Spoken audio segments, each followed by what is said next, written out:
Hi, everyone. This movie review is about the HULU film StarKeisha. We are the Melanated Minds. Okay, introduction. This movie is an unpopular pick and is featured on Hulu. Although the film is only 30 minutes, it leaves us with a lot to unpack. When watching the trailer, you see a modern day black woman stating her name is StarKeisha, but goes by her middle name Mary. She is well dressed in professional clothing with medium length weave or wig, looking like she is going to work. Then the light flashes, and you see a natural black woman with short, very kinky hair, looking the exact opposite in her first appearance. In my opinion, this movie is about the plight of a professional black woman and how we sacrifice our true selves by working in corporate America. In order for us to earn six figures or higher, we must look, speak, and present ourselves as cultured Americans, washing away our true culture. We cannot, we usually cannot show any trace of what is considered to be urban. So below is a powerful graphic from the movie StarKeisha. At the top is her inner self. Her mirror reflection at the bottom, who she must present, who she must pretend to be in order to earn a good salary.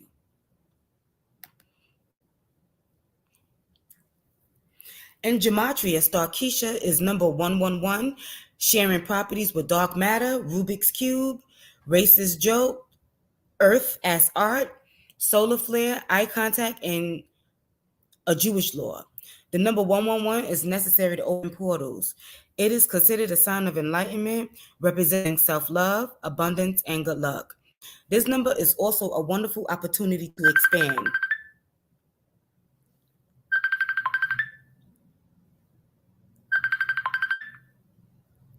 Opportunity to expand. I'm sorry, my phone went off. My phone rings 24/7. I'm sorry. Okay, where was I? It means the gates are open for us and we are ready to receive. 111 in law of attraction is a sign telling you to remain focused on your innate desires and to not give up. It is also the number 3, but the last couple of movies we covered with similar themes were also based on the number 3, so I will not bore you with the repetition.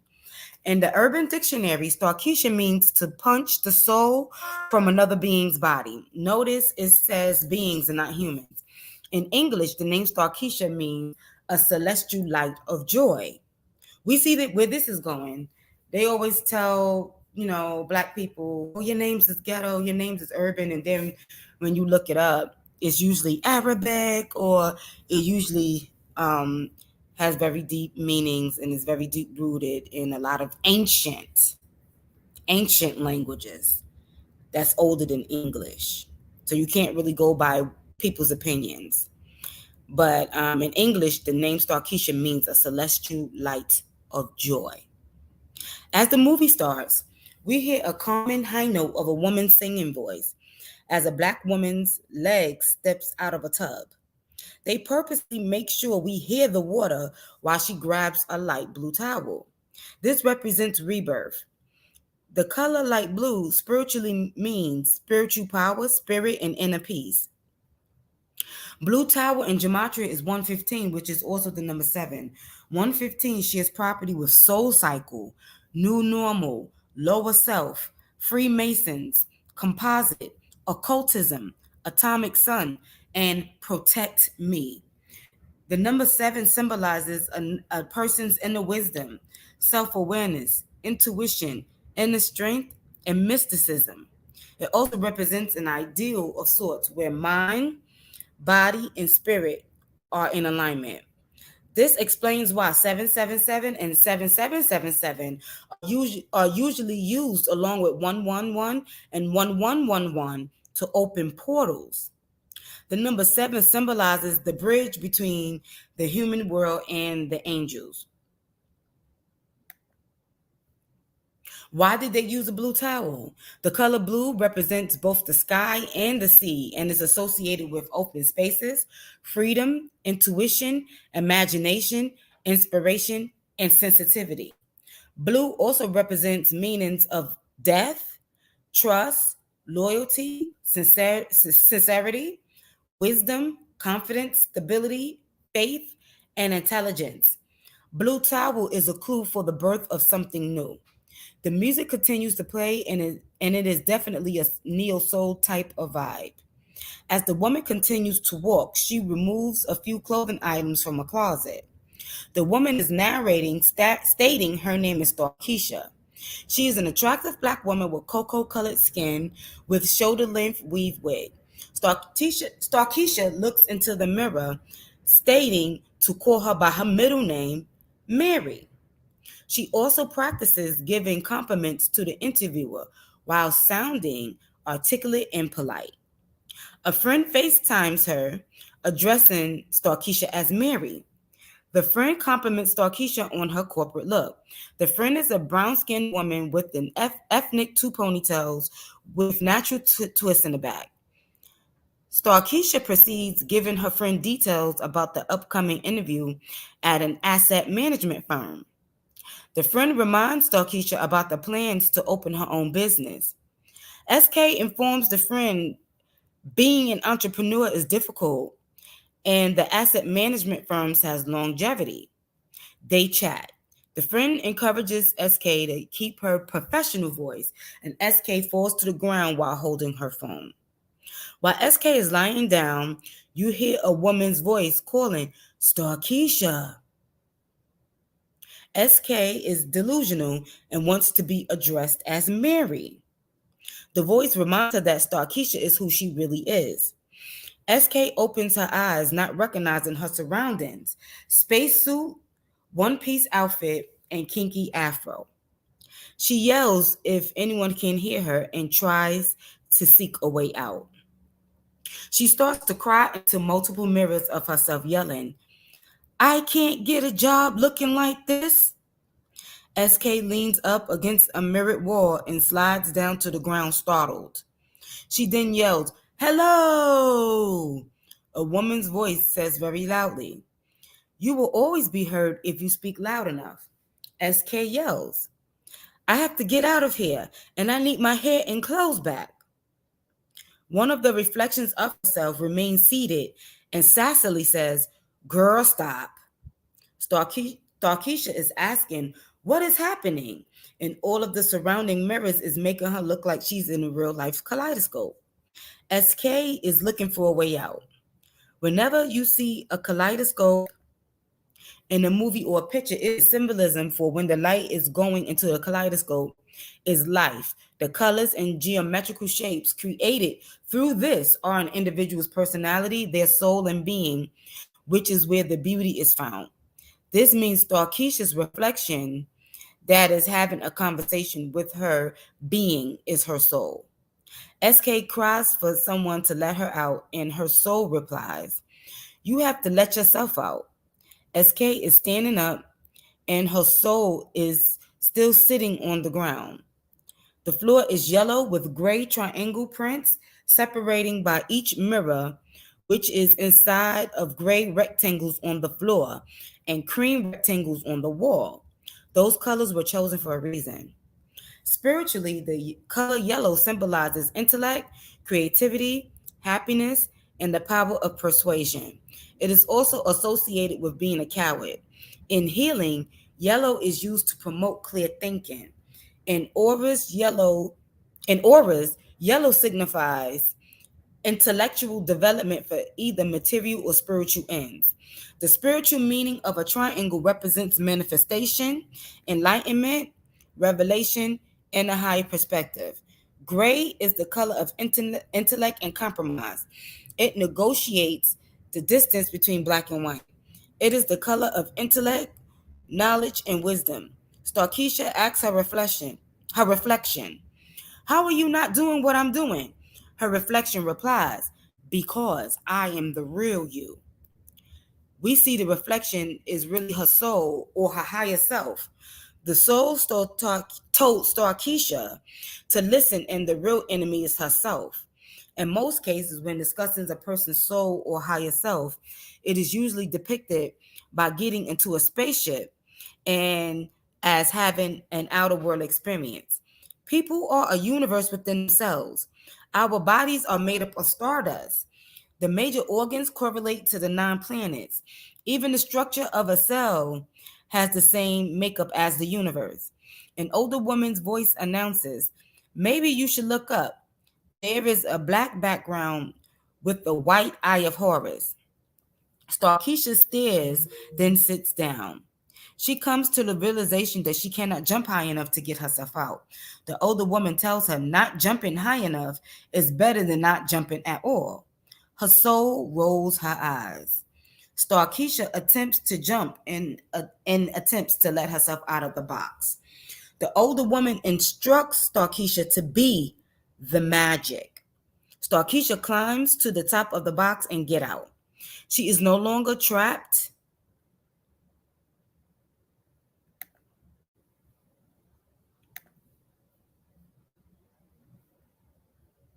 She is no longer trapped, but is outside in nature, surrounded by tall rocks and mounds and mountains. StarKeisha asks, what is happening? The older woman said, everything. SK walks around the natural setting. There's a pitchfork sound, and she's instructed to close her eyes and breathe. As she exhales, there are warriors wearing traditional warrior garb and masks. However, they are dancing. The older woman instructed to let herself go. The music choreographic routine changes to an upbeat 1970-ish soul song. The warrior dances gives her water to drink. They then pull out what looks like a bronze church collection plate, and SK sees her reflection. Her soul says, shouldn't you be trying to get out of here instead of having this much fun? She sarcastically said, fun. Everyone disappears and SK is standing on sand with the rocks behind her and heavy winds. You see the tree of life and the scene changes. SK is now in the nighttime and the ground is made of plush grass with beautiful pink, purple, and electric blue hues that resemble a nebula. The tree of life is also in her background. She touches and smells a very large flower, instructed to take it all in. The flower turns into a mossy statue of a man kneeling. We hear women singing. SK turns her body, and there are women wearing all white robes with white turbans on their heads. They are singing and sitting Indian style, almost like Buddhists. Each woman is sitting on grass in front of a fire circle encased by a long concrete-looking wall. There are trees. What stands out is a rectangular structure that is made up of small metallic pewter and red squares. SK walks between the women. It's okay to love yourself, instructs the woman. She sees the women, both dressed up versions and plain versions of themselves, wearing all white. These women are speaking to their souls. The song playing is Nina Simone's Blackbird. SK is instructed to stand inside of the rectangular structure. She is told she has magic and to use it. SK goes inside of the box. As she is going downward, the box disintegrates. SK climbs outside of the box inside of a warehouse. Her soul is upset, telling her she messes up everything. She brings up the past and states she wants to protect SK. She also instructs StarKeisha to stay where it's safe, reaching out her hands. SK grabs them. They then dance in the dark with a greenish hue standing in water. The soul calls SK Mary and tells her there is still time to catch the interview and will spend the rest of her life working there. StarKeisha questions, the rest of my life? The soul says, yes. Then SK sees a bunch of television monitors that look like 1975 through 1985 old TV models with her face on the screens. She then sees her professional self, starts to scream, and sheds a tear. that modern day identity crisis Black women go through when we at work or we're trying to fit in, with the white corporate America, and particularly Silicon Valley and Wall Street. SK tells her soul this is not what she wants. She can take what she learned and make a difference for herself and for others. StarKeisha states she has to and can feel it. Her soul yells, I said no! So powerfully that SK loses her balance and falls into the water. Her soul tells SK that she is no hero and is not special. She is just a person and tries to encourage her that she is really not magical. StarKeisha tells her soul that the soul is scared and cannot stop her. They have a battle, punching, kicking, and trying to drown each other in the water. The soul drowns StarKeisha, and the older woman's voice instructs SK to use her magic. She wins against her soul and ends up coming through the mirror, landing back into the warehouse. The older woman's voice says, You're right on time. The older woman reveals herself. She is an angel. An older Black woman with brown kinky hair with a beautiful long silver gown adorned in diamonds. SK cries that she never believed in magic. The angel instructed her to believe in it, and to remember that she always resides inside of you. SK agreed. The angel said to unlock it, all you have to do was to believe in yourself. SK was instructed to apply the magic and to help others to awaken. She then wakes up, still laying on the floor with her cell phone in her hand. Now, to be honest, it seems like she was battling her corporate self, her identity crisis self was battling her inner soul who was afraid, and that older angel woman had her same hair, was her same complexion, had her same dimples. So it seems like that older woman may have been an older version of herself, telling her, okay, you, as long as you believe in it, you will always have the magic and you can end up pretty much becoming me. If not, you may be at that job forever and you'll just be an older person, an older Black woman, with straight looking hair, walking around speaking quote unquote white, and you will forever have an identity crisis. Now that I think about it, it seems like I didn't write that, but it seems like that was going on. Okay, so her friend offered Mary. Okay, so she wakes up. She's lying on the floor with the cell phone in her hand. Her friend offered Mary to come over and help. SK calls Crystal by her name and tells her that she never felt better. Crystal wants to make sure Mary is okay. Mary corrects her by saying, StarKeisha. My real name is StarKeisha. My middle name is Mary. I was always embarrassed by the name StarKeisha. We Black women, we can relate to that, right? We always get like, look, Kenya, and we get real embarrassed. We feel it's too ghetto, it's ethnic. But like I said in the beginning, a lot of times those names are Arabic. A lot of times those names are ancient Hebrew, and in languages that predate are more ancient than English, and those names are a lot more powerful than we realize. I didn't write that either. I just had to say it. Okay, so Crystal was shocked and informed StarKeisha that she's known her for years, and it took her to fall and bump her head to keep it real. SK agreed and decided not to attend the interview. She narrates a meaningful dialogue about being fake for personal motives and for financial gain, being fed false stories of identities, stereotypes, putting us into roles we never auditioned for. SK then removes her wig. The dialogue then says, we will become elders for the next generation who embrace our heritage. We will become undefeated. You hear the song, I'm Every Woman. You see StarKeisha and Crystal walking with their natural hair inside of a pavilion with palm trees. They start to dance. They embrace each other's natural beauty, and other Black women and 3 Black men of different hues conduct a choreographed dance. As they look up, a picture snap.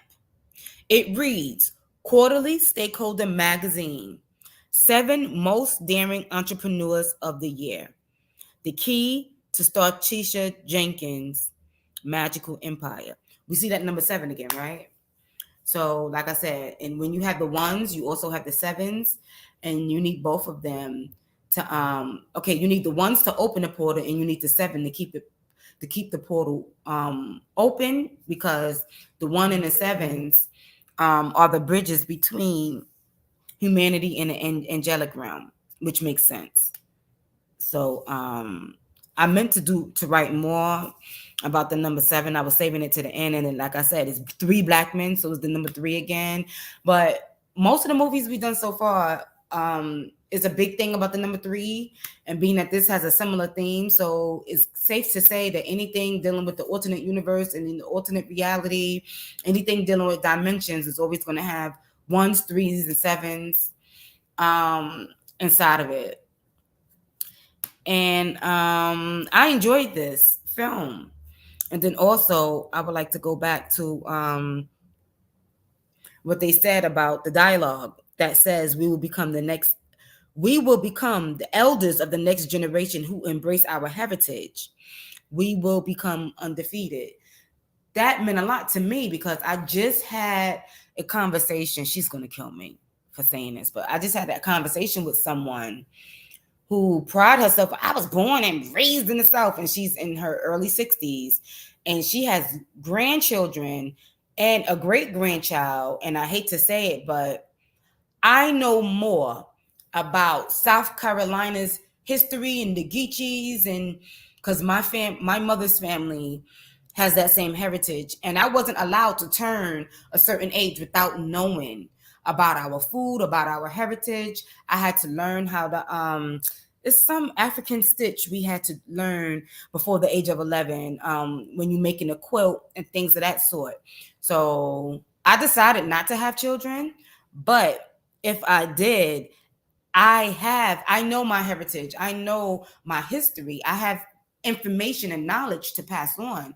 And I feel badly because a lot of people in their 60s and 50s right now know nothing about who they are and where they come from, and nothing about their heritage. So if you don't know anything about yourself, how are you teaching your grandchildren and the next, what do the next generation have to pass on to their children? And I feel badly because this person knew nothing. I knew more about the food, the heritage, because my family's from there, but I was born in the North. And I feel badly because this person was born there, and swear out they was raised there, but I know they wasn't. They was raised in New York, but they went back there for high school and then moved back to New York in their late teens, early 20s, and they know nothing. When I say nothing, I mean nothing. They didn't even know about Hoppin' John, and I was like, what information are you? They didn't even know that fruits that's supposed to have seeds, that they are passing off as seedless fruit, are GMO, like genetically modified. And I'm like, you don't even know that? I was like, and I feel badly because a lot of people have the age of being an elder, but they have no information. So when the dialogue says we will become the elders of the next generation who embrace our heritage, we will become undefeated, I felt that. And I enjoyed this movie, and I hope you guys go to watch it. It's exclusive to Netflix. And I hope it end up becoming a series, but I don't think so. It's self-explanatory. And but it would be nice if they make it into a series, and at the end we can do like self-reflections, and they can have a dialogue. So this is all, and I hope you enjoyed this week's movie. Next week, I think I'm doing the Adam Project, or I have a long list of stuff that I did. I did the Wizard of Oz. I did the Adam Project, but the Wizard of Oz is so done, I may not record that one. But I definitely did the Adam Project. But I'm trying to find something else to do that doesn't share this same theme, because I want to step outside the box a little bit. Okay, and Thank you for listening. And we are the Melanated Minds. And thank you. And like and subscribe for more videos.